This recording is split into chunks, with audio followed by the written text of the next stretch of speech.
আসসালামু আলাইকুম রহমতুল্লাহি বারাকাতুহু। সুপ্রিয় ভিউয়ার্স, একমাত্র কৃষকই পারে মাটি থেকে সোনা ফলাতে। তো দেখেন কৃষক কিভাবে মাটি থেকে সোনা ফলাতে পারে, এটাই হচ্ছে তার প্রমাণ। দেখেন এই যে বরবটি গাছগুলোতে কি পরিমাণ বরবটি ধরে আছে, আর এই যে উপরে ঝিঙ্গার মাচা দেওয়া আছে, ঝিঙ্গাও ধরেছে প্রচুর।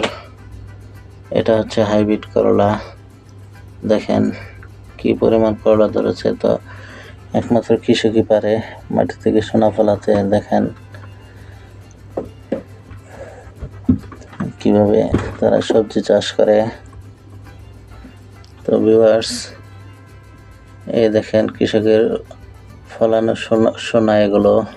তো ভিউয়ার্স, ভিডিও ভালো লাগলে অবশ্যই লাইক কমেন্ট শেয়ার করবেন।